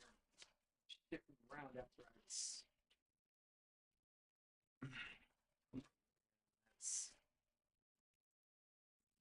Now, I don't know about you guys, but with mashed potatoes, I operate under one rule.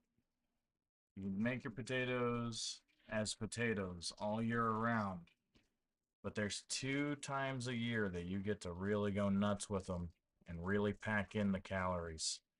So we're going to make some special taters. We're going to go extra cream, extra potato, extra butter, some good garlic. We're going to mix in some cheese and then a good amount of onion in there. Man, I'll tell you, these potatoes will get you in trouble. You'll want to eat a whole bowl of them to yourself. oh, yeah.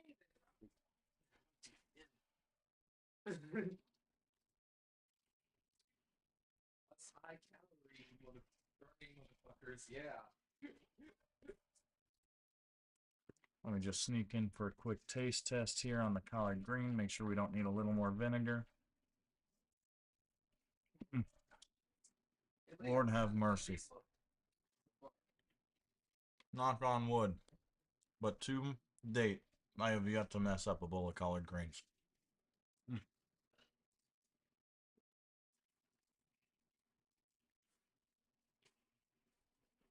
Yeah, this is a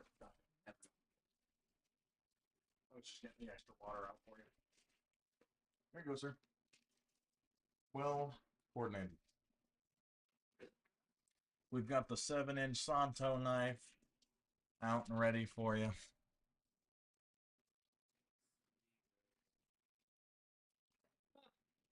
wow. That is Meat? yeah. I mean, I was prepared to have to. Nope. Because it doesn't take long with that little circular brush thing. Like, it took a little bit longer with the other ones just to be sure. But yeah, that's amazing. Alright.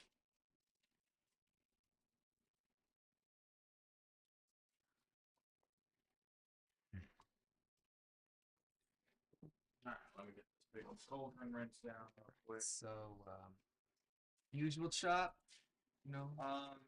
Yeah, please just try to get them as uniform as possible. They don't have to look pretty. They're going to get mashed down anyway. So, you okay? Yeah. It's listen. One thing is that the wet hand that knife is harder to use. Noticing that. Well played. Well played. Now, I don't know how well you guys at home know your guys' oven, but you'll notice when the oven is on and you're making big meals like this in and out of the oven, your oven is going to have a vent. Usually it'll vent through one of the burner slots, okay? It's like a little chimney. If you look inside the burner slot, there will be a little pipe, like a 1-inch or a 2-inch steel pipe that comes up. Notice I have conveniently placed the collard greens right above the vent of my oven, okay? This is also going to help with that burner on the ultra low heat, and then that hot air passively coming up around the pot really helps keep the sides of the pot nice and ready and hot. Keeps everything well maintained. I think I almost nutted. Adam's over here having a hard time controlling himself with the quality of these knives. It is indeed a Merry Christmas.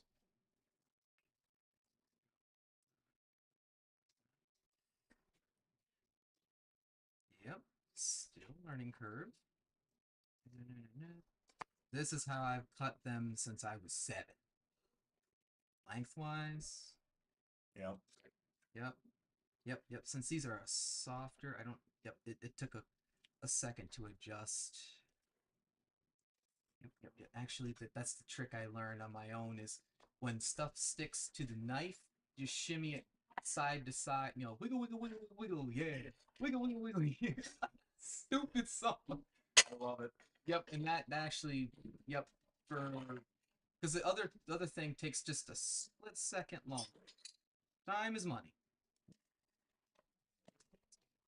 Now this is the one thing where I don't have to do the blade control with the finger. Yeah. Yep. There, I just did. Just said my own trick and did not do it. Rock it back and forth.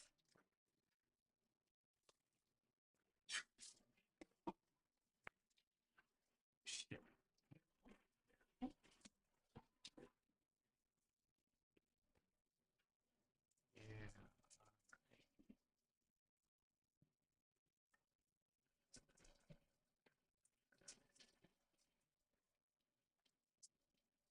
Here we go. Potatoes, particularly, all of that starch or whatever it is in there, it's like a glue. Yeah, that starch. Ah, ooh, that was stuck good.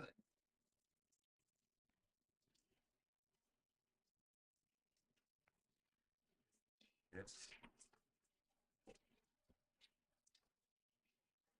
Yeah, gotta remember. Don't need to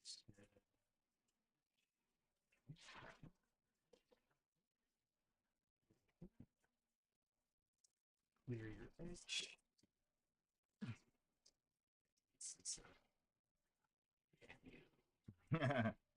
Oh. Oh, you just had a No, yeah, one piece clung on and I was like, stuck. this. Get all be boiled.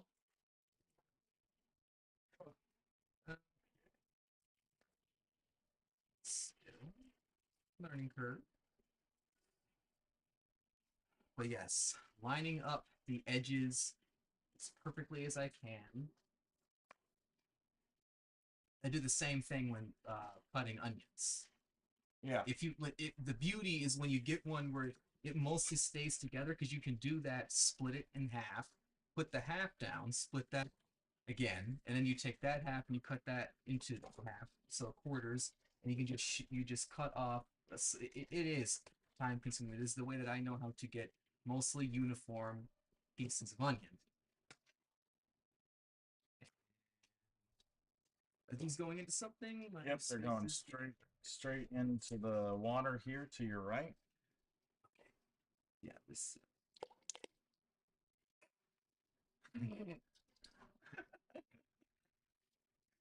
We're just gonna be 13 for a second.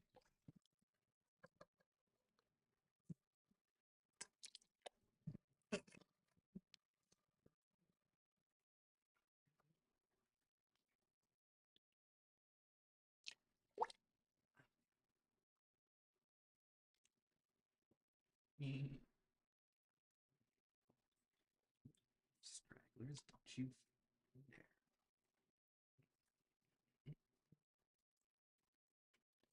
Yes. Wait, where the potato? Oh, I put them on top of the meat. I'm sorry.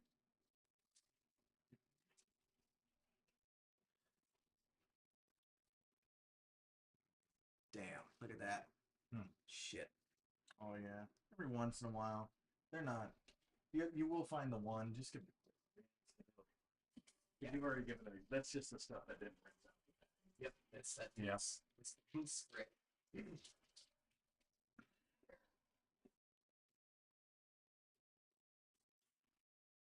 So just a little bit of a life hack when I'm doing potatoes. I always overfill my pot when I'm throwing the diced in, right? And then because all of that starch on the potatoes, as you drop them in the water, starch is lighter than water, so it'll float up to the top, and then you can pour out the film of that starch off the top and get the correct amount of water in for boiling them down. And say you didn't eyeball it quite right and you didn't put enough water in, that's okay. Just dump it all out. Try to maintain your potatoes inside the pot and just refill it back up to the right level. But it is critical that you rinse that starch off the potatoes. It makes for a fluffier mashed potatoes later on.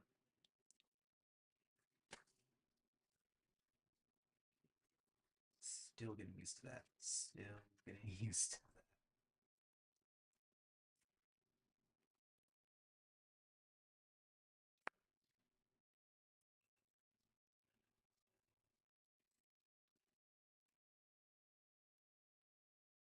Hope that's not like an issue when I do this thing and because I brush it off to the right with the knife a little bit and then the edge kind of scrapes against the board. Just thinking about. I would imagine Damascus is a little bit harder. All right. Yeah, and I guess keeping up with the maintenance on the sharpening. That's on the logistic end. I gotta figure that out. I think it'd be fine. Yeah, because that's the best way. Because like especially for when you're something really sticky like garlic, yeah, you kind of have to use the blade to push it. I would say when you push out instead of keeping it like straight up and down, maybe if you tilt it a little bit, because then it's Yeah, yeah, because yeah. and No, the only reason I bring that up is this way you're not shaving the plastic into the food. yeah, no. This is. Cutting boards are better. Yeah. Oh yeah. No, no, you're right. I glitched because that actually this. I'm used to working with a duller knife, so I got too used to just being able to like that. Yeah. But when I used to do it more at an angle like that, Mm-hmm. just naturally from like getting the pieces apart. Yeah. But the problem I had with the duller knife is that when cutting the garlic, there was always like a micro strand or whatever that would not. Oh man, this is just revolutionary. Yeah, there we go. There we go. That's. Wish you would have said something sooner, Leo. I didn't think about it. Nope. Did it again. We make microplastic. It poison you. Sometimes you gotta, you gotta stay ahead of the curve with the cancer. You gotta throw in a left hook, throw a little extra in there so they don't know how to adjust the levels just right. You know. Okay, and then of course once sometimes they go a little bit uneven, so you have to like flip them over, line it back up to try to get a uniform slice. Dude, I wasn't kidding. I told you that was the one thing I didn't want to do. Like, Slicing. yeah, little lazy ass.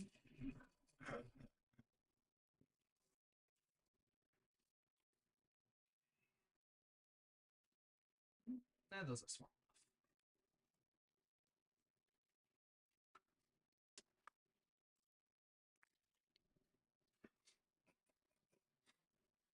God damn it. enough. You've ruined me. I know.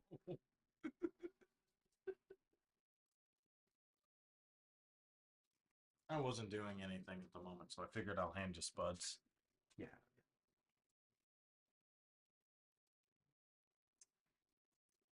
Just, you've got the towel right here if you need to dry off. All right. Yeah. And then Yeah. the potato Yeah. could go on there. Yeah. That's right, and then we'll use the right hand side towel for right after we wash hands. That'll be the food schmutz, and this will be the fresh schmutz. Yeah.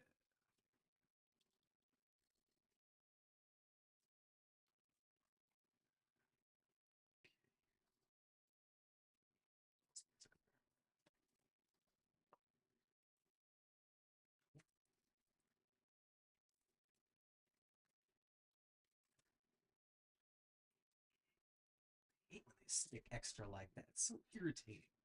That suction. There's Yep. no air involved. It's a compliment to the knives, though, that they're able to get that clean of a cut. Oh, it's awesome. Yeah, dude, the stats are kind of disturbing. Like, oh, is it from like using these plastic cutting boards or whatever that we're getting in? Like, even without that, we're still getting in like, what is it, two credit cards or whatever. Two of credit cards plastic. a year. 2 to 3 credit cards a year. Yeah. And a lot of that's collected in our brain.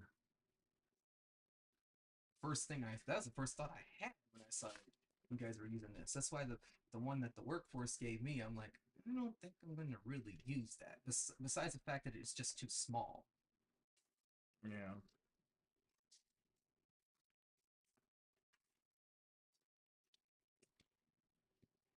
Because idiot.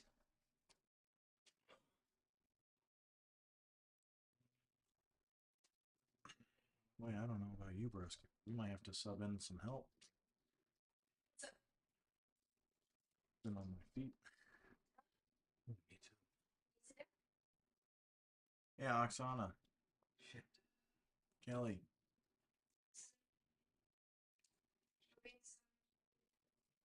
You guys want to sub out for a little bit?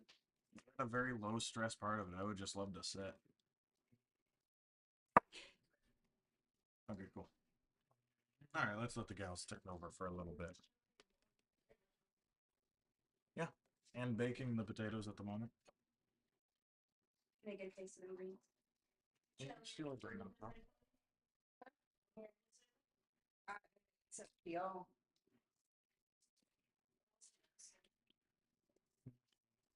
Tail piece. I'm definitely up my game as far as checking for shit. Just careful of the sticker. Yeah, Lord, I could sit down for. I feel as I've been sitting my entire life, and I've just sat down. All right, your spuds are here. There's too much water in the pot intentionally. I don't know if you heard that, but pour because it rinses the starch off, right? So you'll see the starchy film on top. Adjust your level by pouring the film off the top down to the right amount for the potatoes. So you only need them to be covered by a pinch. I know I was about to take it off some so like it thickens up on the top a little bit, like it's a kind of like the pasta water. Very similar. It almost looks like a bit of a slick on top. It's just hard to explain. So like a thin white shiny film from the starch. It's like, what did I do? You tied the hell out of that thing. I wasn't even trying to. I'm getting stronger. All right. Yeah. Us gentlemen are going to take a second to sit down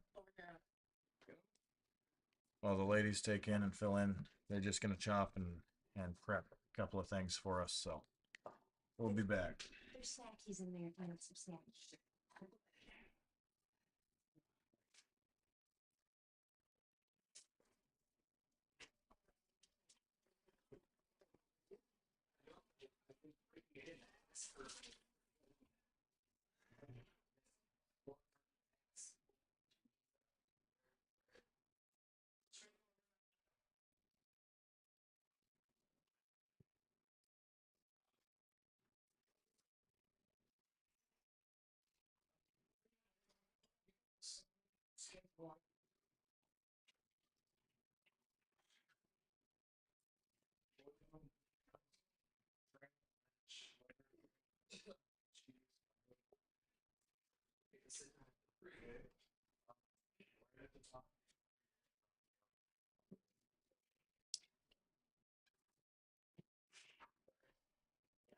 I don't have access to that though.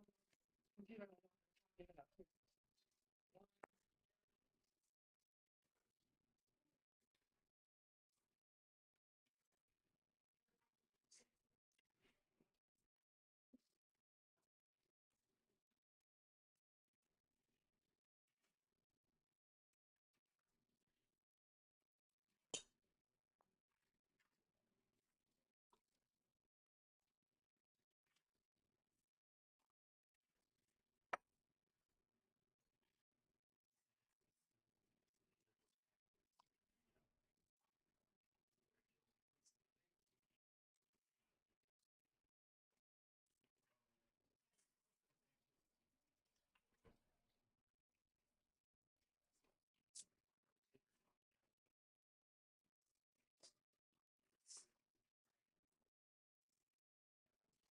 Yep.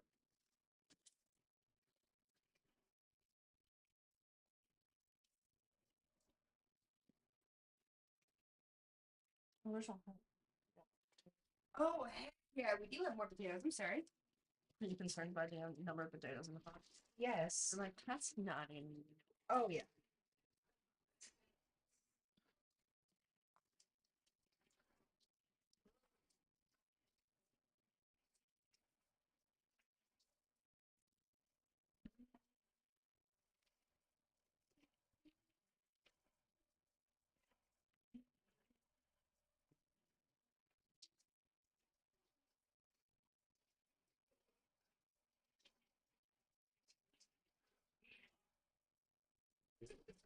Out of my wash. It's still in the bag, so you washed everything for the out. You weren't paying attention. Silly. That's what the mashed part of the bag is for.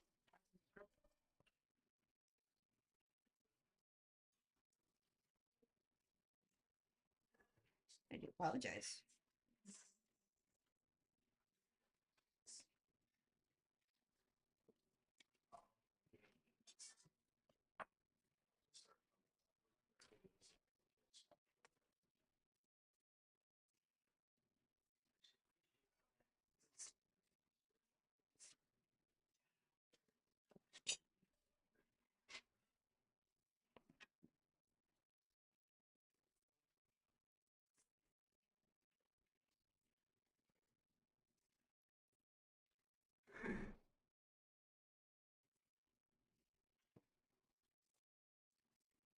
Not quite.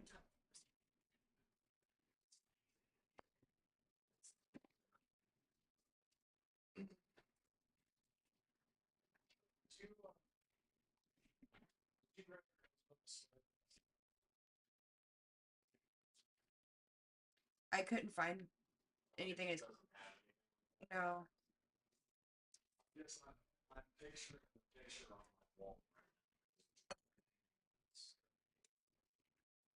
I mean, if worst case scenario, if he wants to come dressed like a bum, I was gonna say let him take the picture.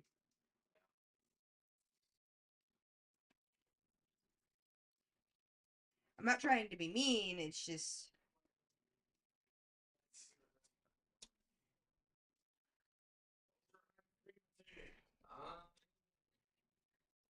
I'm so bad. Lucky.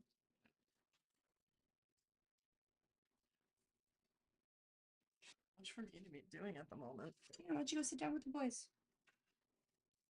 Or help me keep conversation going. Yeah, that's what I'm trying to do. I'm trying to think of conversation starters. Look at the cards. Nope.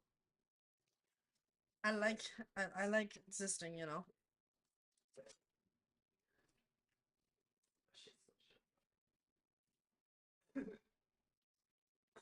Sweet pea.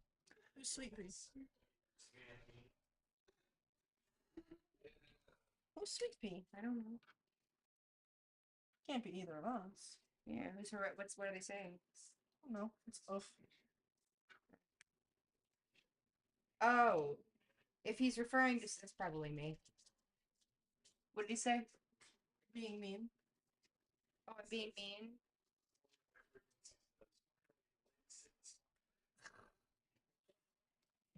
That's a lot of heart Huh? emojis.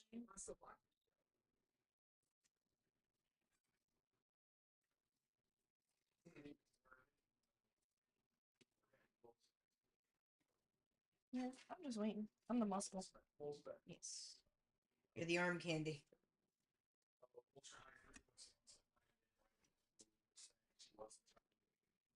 Oh.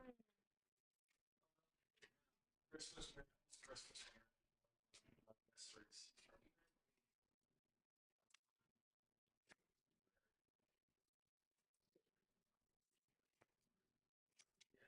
I'm peeling.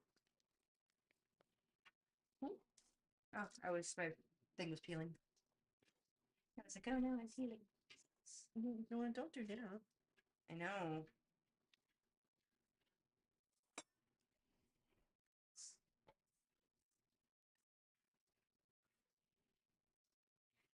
Can I get a paper towel for this nice? It's getting a little less new starchy. I think that's what the towels are for. Oh, it is? Yeah. That's the whole purpose of the towel.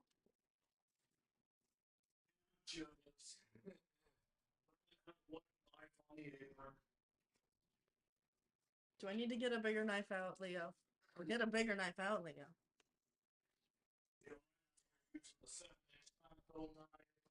This is the perfect knife for the situation, though.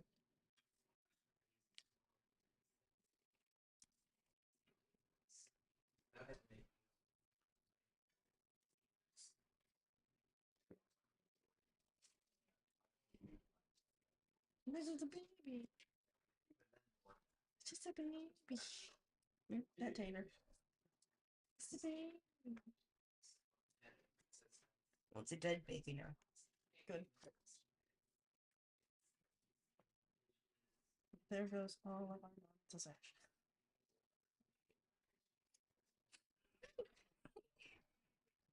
This is why the boys are on screen and not us. For real. Said that real quiet. Oh, nobody picked that up.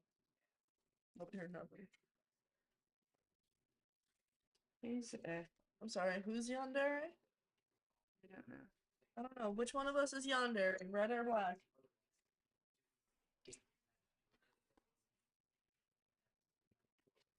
See, we're getting close, but it's not quite like. Stuffing doesn't reheat great. You probably don't. That's when I was like looking at it. Yeah. Oh, I forgot the cranberry sauce at home. I'm gonna have to run and grab that. Yeah. Okay.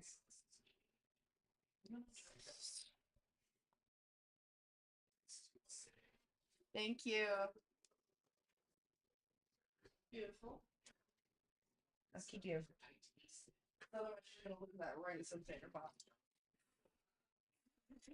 That would These days terrible. I need more.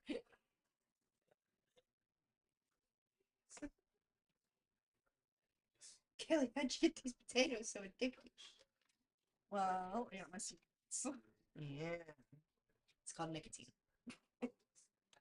Nicotine.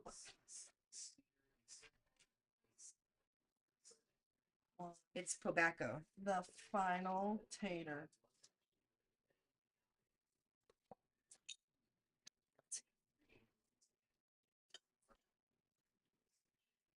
I'm judging that. ¿Por qué? I usually cut them in half to give a flat surface so it doesn't roll on me. So I guess it's not judgment. It's not judgment. Why not? What?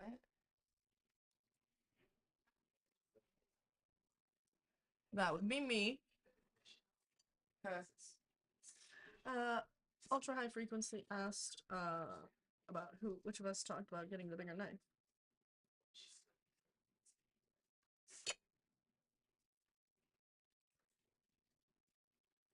That would me.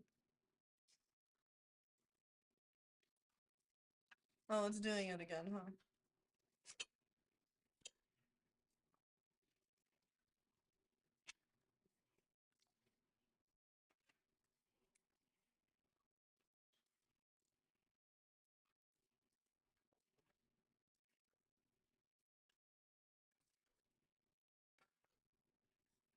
Those aren't uniform. Hmm? Those aren't uniform. How far above the potatoes you want the water?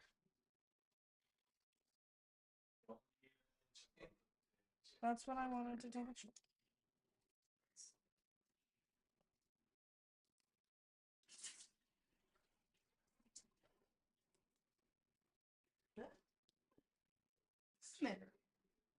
Bring to boil.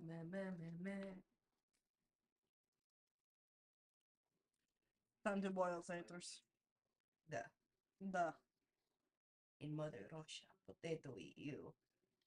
put salt in pot. Salt. Salt.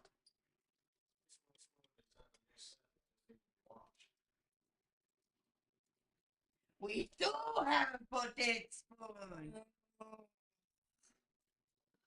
Okay, my point still stands. We have enough utensils. We don't need more spoon.